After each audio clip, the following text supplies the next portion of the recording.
جسے کہہ سکتے ہیں کہ ذہن میں آنے والا ایک خیال ہے کہ جسے آپ کی خدمت میں پیش کرنا چاہتا ہوں اور شیئر کرنا چاہتا ہوں.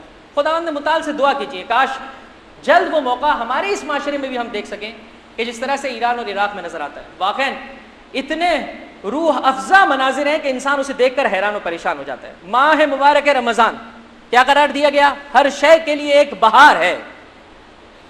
قرآن کی بہار کا نام پروگرام پر رونق ہے اور انسان احساس کرتا ہے، دل کی خوشی کا باعث بنتا ہے. اس طرح سے اس سلسلے کو بھی تلاوت قرآن روزانہ ایک پارے کی تلاوت اس طرح سے کی جائے کہ افراد کا یعنی بوڑھے افراد سے لے کر کم سن جوانوں تک تمام جو ہے وہ افراد اس میں شرکت کریں اور اتنے اچھے طریقے سے اسے منعقد کی جائے. ساتھ ہی آہستہ آہستہ اس کے ذریعے سے قرآن فہمی کا شوق جوانوں میں جو ہے وہ ڈیولپ کرتے چلا جائے تاکہ آہستہ آہستہ انسان قرآن کو پڑھنا اپنے لیے ایک ذمہ داری نہ سمجھے بلکہ لطف اندوز ہو اور اسے یہ احساس ہو کہ اس کی روح کو مزہ مل رہا ہے، اس کی روح جو ہے وہ غذا پا رہی ہے. ایک درود پڑھ دیجیے محمد و آل محمد پر.